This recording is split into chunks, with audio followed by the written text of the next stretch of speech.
Here's Dick Powell, transcribed as Richard Diamond, private detective.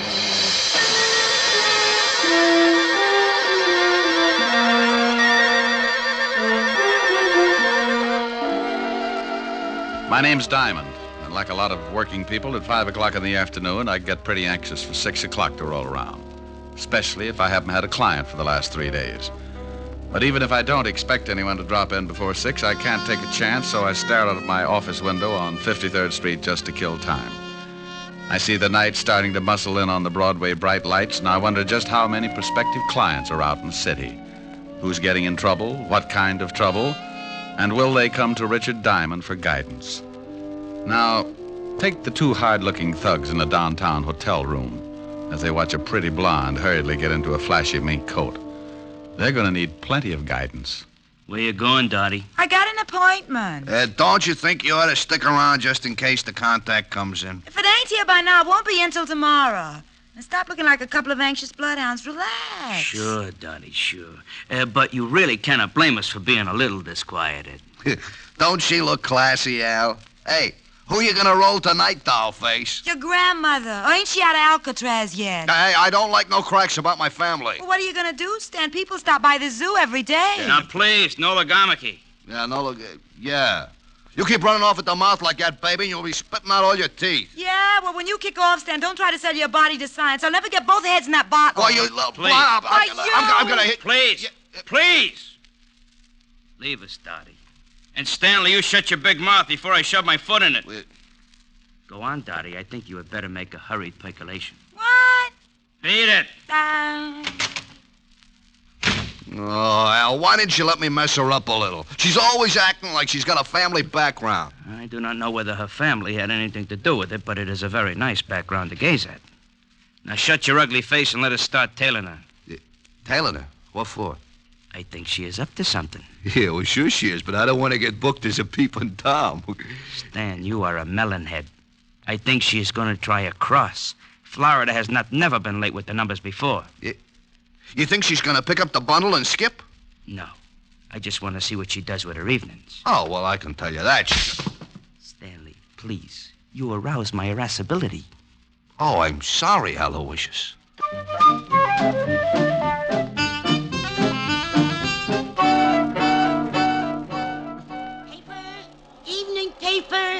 Paper. Evening, Glenda. Oh, hello, Horace. Times. You look tired. Hard day at the office? I stayed home. My wife's swell.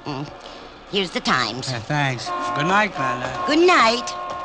Papers. Evening papers. Have you got a late edition? Why, yes, right here, dearie. You got it? Yeah, in the purse. Put it down on the counter and look through the paper. Okay. Paper. Evening paper. What do you want me to do with the purse? Keep it till I meet you at the train. Sure, honey. It's good to be working again, ain't it, Dottie? I gotta go. They usually got a tail on me. I'll see you tomorrow morning. Relax. We're in the chips. Paper. Evening paper. Paper, sir? No, but I will take that purse. Purse? Oh, why, that nice young lady must have left it on the counter when she looked at the paper. Please, just extend your agent index and shove it over here. Why, I can't do that. It belongs to that young lady. Oh, look, it would make me very unhappy to have to shove all those nice old wrinkles around, but I am in need to possess one patent leather handbag. Now, if you will kindly move it in my approximate latitude, you old bat, we can dispense with all... Why, you poor excuse for a lowbrow gun if... Madam. For 2 cents, I'd wrap a lead sap across your flat head. Well, hello, Glenda. Hello. How's business? Oh, Officer Quine. Aren't you on a little late? Yes, I've been changed to the 6 o'clock beat. Well, good evening, sir. Yeah, lovely. Good evening, officer. Say, haven't I seen you somewhere before? Hardly. I reside in Flatbush. Well, thank you, Mother. I do not see anything I want. There, goodbye. He doesn't see anything he wants. What does he think you're running, Glenda? A drugstore there? Hey, Al, I saw a cop. I am proud of you, Stanley. Huh? Now let us hurry around this corner. What, you think Dot and the old dame are cooking up something together? Stop here so we can watch the old dame. Stanley, to put it in your words, yeah, I think they are cooking up something. Oh, you figure she slipped the old girl the numbers? Your perception astounds even my Hey, observe. Oh, yeah. Your grandma is taking off and leaving the cop behind to watch the papers. Yeah, she's going in that building. She has got the purse. Stanley, stay here and await my return. Okay, but my feet are beginning to hurt. Go in a drugstore, purchase some Blue Jays. I shall be right back with the purse.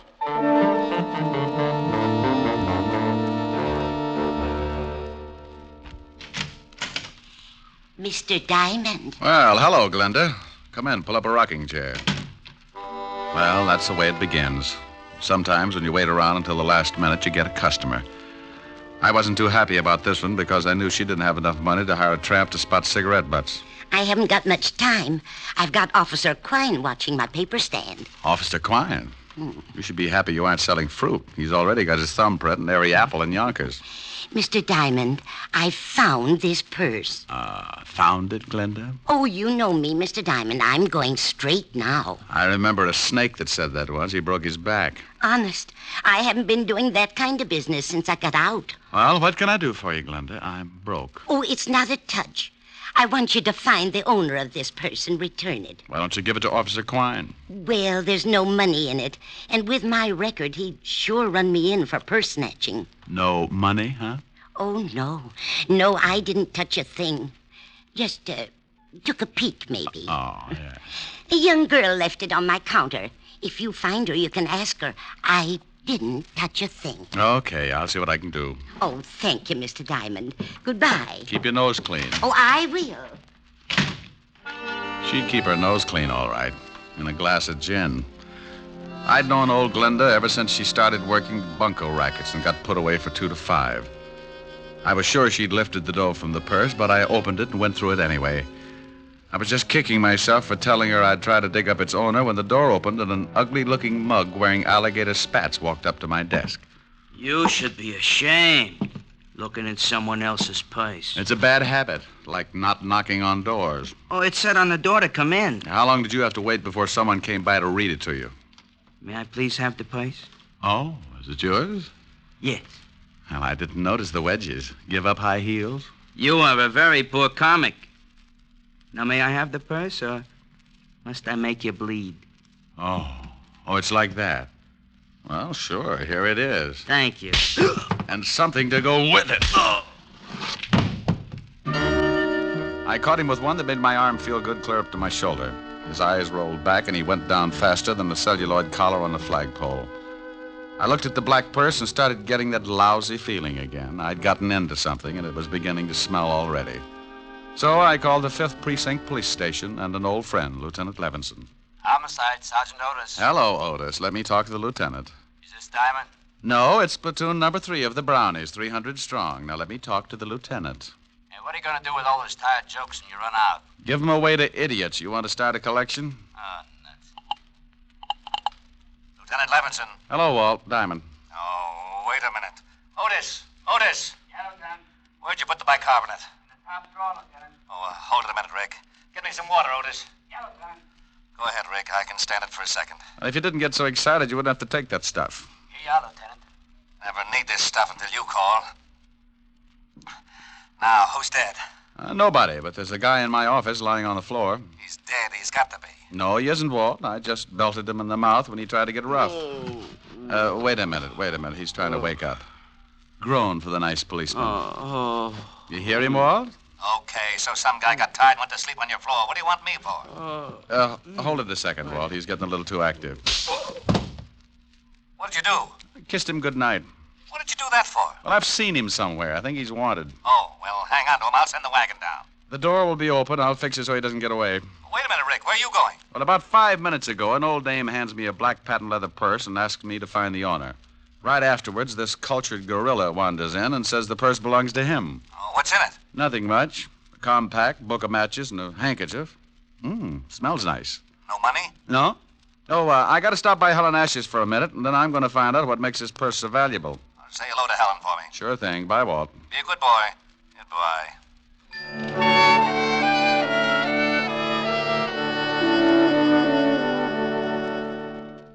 I got a rope out of my desk that I hung my socks on when I had time to wash them and tied the sleeping Garniff to a chair. I didn't know much about pocketbooks, but I knew someone who did, so I headed for 975 Park Avenue and a beautiful redhead named Helen Asher. Oh, good evening, Mr. Diamond. Good evening, Francis. Is Miss Asher in? Yes, sir. She's in the study. Shall I announce you? No, just dig up something that'll get me back on my feet. I'll let myself in. Yes, sir. Mr. Diamond. Yes, Francis? If you'll pardon me for saying so, sir, but I just love the way you talk. Well, thank you, Francis. Eaton, 98. Majored in Sloyd. Oh, my goodness, you're pulling my leg again. Anyone home? Rick, you got here. Hi. Hi. Well, since when did you start carrying a purse? Like it? Matches my complexion. Oh, you idiot. Take a look. Whose is it? Gotta find out. It's worth something. One guy already tried to get it the hard way. Cigarette? Oh, thanks. It's got some initials on it. D.K. There's nothing valuable in it. I know. That's what I can't understand. Got a match? Here's some in the purse. Thanks. Here. Adams Hotel. Flop house with sheets. Compact's never been used. My darling. Well, thanks. Oh, the perfume and the handkerchief, silly. It's my darling. Oh. Ah, don't look so hurt. So are you. Well, come here. Rick. Here's your drink, Mr. Diamond. Oh, my goodness. Oh, that's all right, Francis. I was just trying to convince your boss we should take in the wrestling matches. Why, Francis, you're blushing. Oh, pardon me. Miss Asher's residence? Yes, sir. One moment, sir. It's for you, Mr. Diamond. Oh, thank you, Francis. I'll see if the dinner is ready, Miss Helen. Hello? You get right down here. What? Lieutenant Levinson. Get down here to the station, Diamond. You're in trouble. Diamond? Oh, wait a minute. Slow down. Not dead, huh? My stomach starts getting back to normal, and you have to knock some guy off. Knock some guy off? I don't know why I should waste time with explanations. I ought to just send Otis over there with the wagon, but I like your girlfriend too much. What are you babbling about? I thought you said the guy in your office was still kicking. What? Yeah, somebody made a punch board out of his chest, and I like you for a suspect. Now get down here. Wait a minute, Walt. Somebody shot him? Yeah. If that wasn't what killed him, he died of fright when he saw the bullets coming. Now, I'm not talking anymore till you get here. Make it 10 minutes or I'll have a warrant out for you. Oh, swell. Rick, what's the matter? Oh, that crazy Walt Levinson's got me in line for a murder rap. I gotta go down and square myself. Murder? Rick! Yeah? I'll see you later, baby. But, Rick, I can't wait. I'll get back as soon as I can. if we were married, this wouldn't happen. Rick, you forgot the purse. Francis? Francis! Yes, Miss Asher? Francis, Mr. Diamond forgot this purse. See if you can catch him. He's gone to Lieutenant Levinson's police station. Yes, Miss, I'll do my best. Rick just has got to stop this foolishness. Oh. How did you get in here? Who are you? I come in a back way, lady. Where's the shamus? You get out of here. No, just relax, baby. One yell out of you and you get hurt pretty bad. What? Where's the shamus? He went down to the police station. Okay. Where's the purse? I saw him bring it in. I don't know. Oh, come on, baby. Or do I shake it out of you? You stay away from me. You... Hood? What? Where's the purse? I told you I don't know. No, stay away. Okay, but you're making it tough on yourself. Stay away. You stay away from me.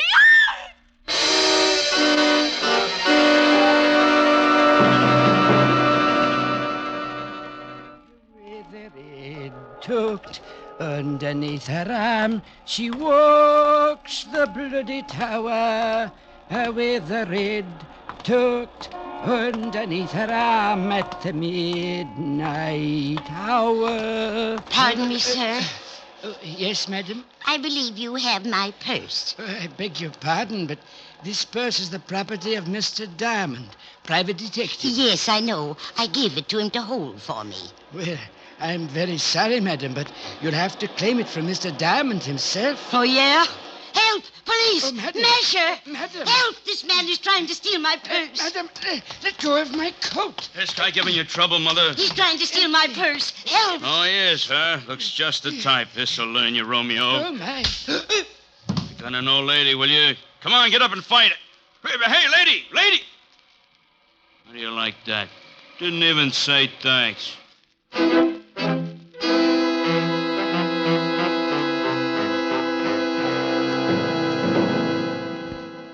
look, Rick, I don't care what you say. You told me you had a guy in your office. When my men got there, they found him tied in the chair with 3 bullet holes in his chest. He was making noises when I left. Some guys do that when they get shot. Oh, stop being an idiot. You know I didn't kill him. Yeah, I know it, but what do I tell the commissioner? That I let you go because you're a friend of mine? Used to be on the force? No, but you don't have to act like I rubbed out the whole West Side. Well, I'm mad. I want to retire in 5 years, and I want to do it with a healthy stomach. Yeah? Lieutenant, Murphy's got some guy out here he picked up for purse snatching. Says he's a friend of Diamond's and wants to see him. Send him in. This can't get any screwier than it is already. I got a purse snatcher who says he knows you. Purse snatcher?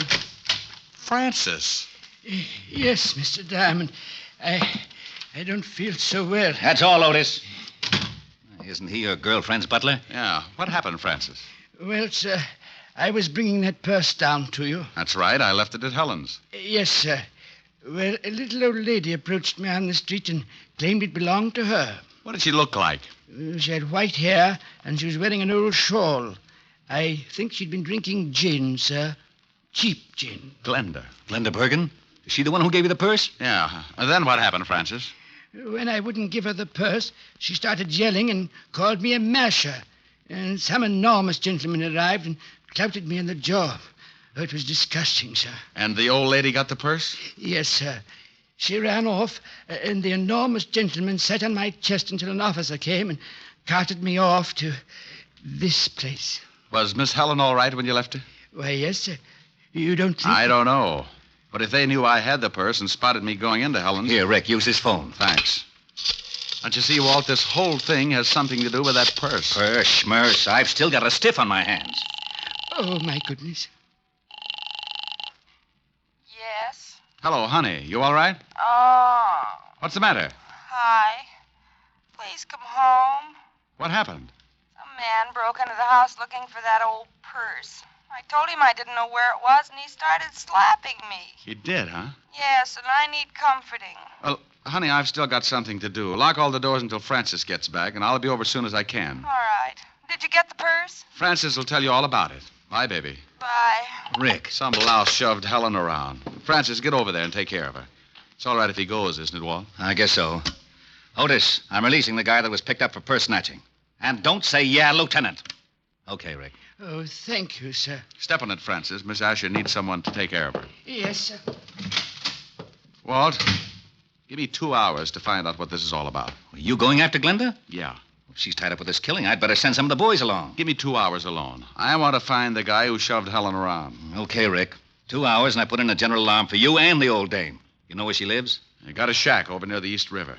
Thanks, Walt. Otis, let Diamond go and bring me a tablespoon and some water. And Otis, shut up.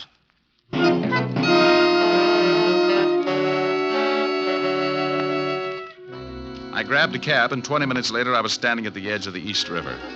The fog was rolling in, and pretty soon it'd be so thick you could put it in bales. Below me, next to the water, was a line of weather-beaten shacks, and one of them belonged to old Glenda. You want something, Mac? Huh? Oh, I didn't see you. Does old Glenda live in one of those shacks? Yeah, that one. Got a match? Oh, yeah. Here, keep them. Thanks. Forget it. No, wait a minute. Huh? Let me see those matches. I'd forgotten all about them. What's the matter? You collect them or something? These I do. Sorry, pal. You'll have to get some others. Okay, sporty.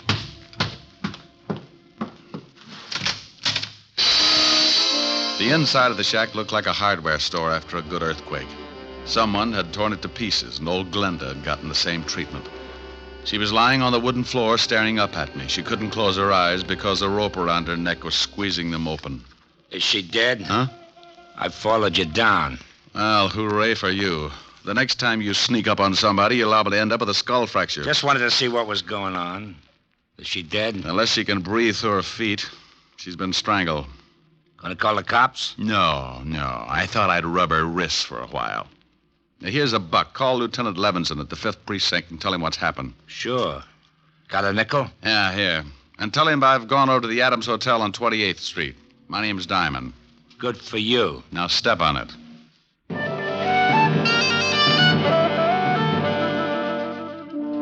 He He left in a hurry, and I reached in my pocket and took another look at the book of matches I'd gotten from the black handbag.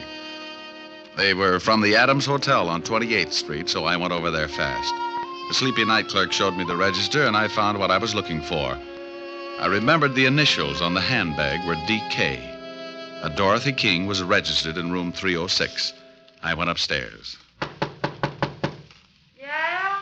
I got a message for you. Slip it under the door. I'm not that skinny. What is it? It's from Glenda. Oh, wait a minute. All right, the door's open. All right, now shut it and come on in. Huh? Oh, what a lovely gun. Glad you like it. Now, what do you want? I just left Glenda. She's dead. What? Yeah, strangled. How'd you find me? Matches in your purse. They were from this hotel. I checked the initials on the bag with the register. D.K., Dorothy King, room 306. Holmes would call it elementary. You must be the shamus Glenda gave the bag to earlier this evening. That's right. How did you know? Well, she called me. She tell you she got it back? I feel a quiet streak coming on. I usually like women who don't talk much, but right now you'd better start talking as fast as you can. Funny thing, this gun I got makes me lazy. Now get out of here. Baby, I got a big fat surprise for you. Yeah? Yeah. My gun makes bigger holes than yours. Huh? What do you think I'm doing with my right hand, keeping it warm? Oh, don't give me that. You ain't got nothing but a big finger in that pocket. Oh! Surprise. Next time I make it count. Wait a minute. Wait a minute. Sure. Drop it. Now, that's better.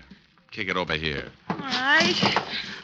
Please, I didn't kill Glenda. Where's the purse? I ain't got it, honest. Well, who has? Now, look, baby, I'm in a bad mood. Honest, I don't know. That's right. She don't, mister. Stan. Well, you certainly know some pretty ugly company, Dottie. I don't know if I like that. You don't? Maybe I can word it a little different. Stan, he's a private cop. He come up here and tried to shove me around. Well, you should have done it, Shamus. Would have saved me the trouble. What do you mean, huh? Why, you no good, cheap double-crosser. Al and me saw you slip the bag to that old dame, and Al got killed trying to get it from the Shamus. I didn't kill Al. No, the old dame did it. I went up to the office and found him dying. He told me she done it. What are you going to do? Well, the organization don't like being crossed. I got the purse from the old dame and paid her off for killing poor old Al. Now I gotta pay you off. I got a surprise for you, too, Stanley. Yeah. You try anything, you'll have more holes on you than a fishnet. He's got a gun in his pocket. Well, look at his pocket, wise guy. Oh, gee, I wish Al was here. He'd know what to do. Go on, shoot him. Shoot him. Stan's got it coming. Looks like it's a tie. No sense in both of us getting killed. Yeah, you plug me, and I'll nail you before I go down. Don't listen to him. I think he's got a point. What are you going to do? That's up to him. Well, as Al would say, a hurried departure is in order. I'll take care of you later, Dot. Huh? Goodbye, all. Yeah, it's pretty good. Al would like that. Don't let him get away. Stop him. You stop him. All right, baby. Where's he going with that purse? If I tell you, will you give me a chance to get out of town? I can't do anything about that. When I leave, you're on your own. Technically, you haven't done anything the law could hold you for. I haven't? No, but that won't stop me from pushing you around. Now, let's have the story. If Stan hasn't been there already, he's headed for a locker in the subway station at 34th Street. What's in the locker? $100,000 in counterfeit bills. Oh, baby. Counterfeit. You have been naughty. Now, Papa, we'll have to keep you on ice for the cops. Get in the closet. Please, give me a break. Sorry, honey. Get in. Ouch, you're hurting me.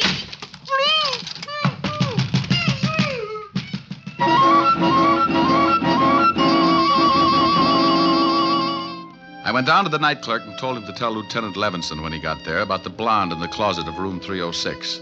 The subway wasn't far, but Stanley had a head start and he was in a hurry. I ran the rest of the way. I went down the steps. A train was just pulling out when I spotted him. He'd just taken a bundle out of one of the lockers, and as he turned to go, I walked up behind him. Hello, Stanley. What?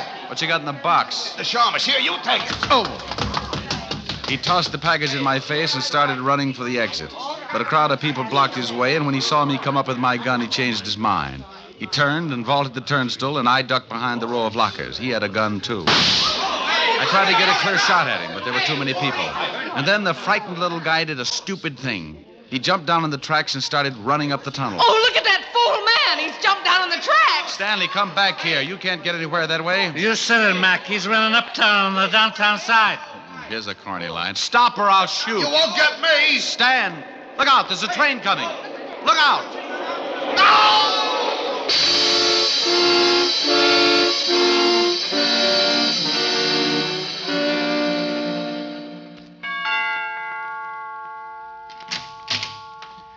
Oh, Mr. Diamond, come in. Hello, Francis. Is Miss Asher all right?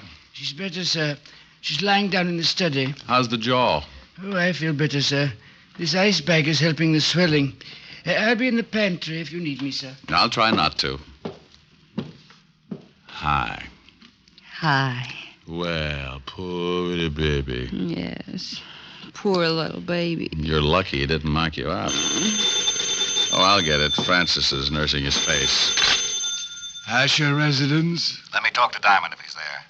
He is. Rick? Mm-hmm.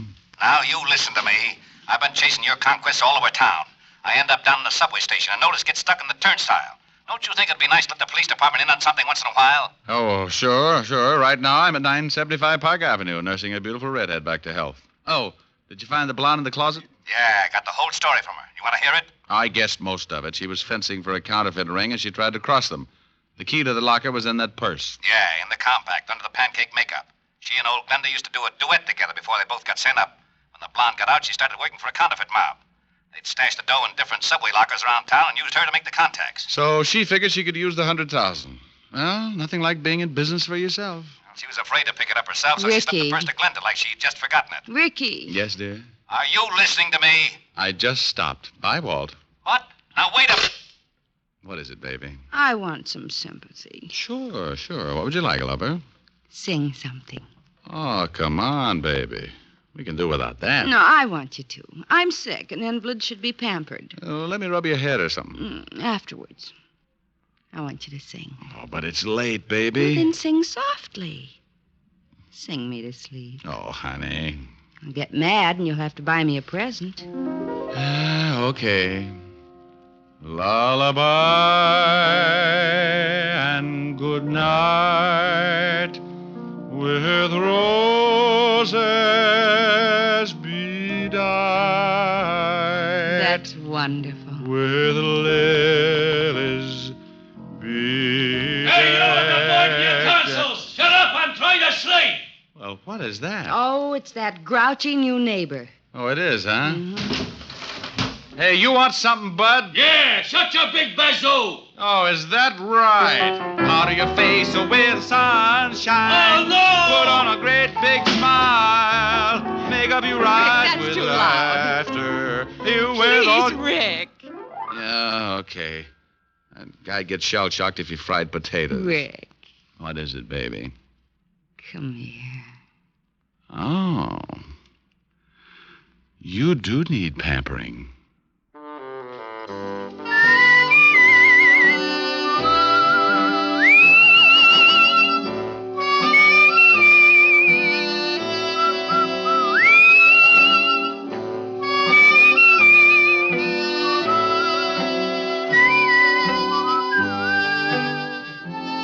You have just heard Richard Diamond, Private Detective, starring Dick Powell.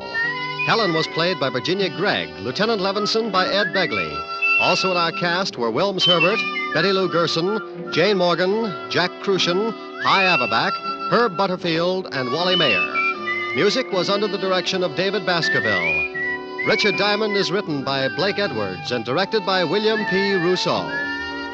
Now, this is Eddie King inviting you to be with us again at the same time next week, when we will again bring you Dick Powell as Richard Diamond, Private Detective.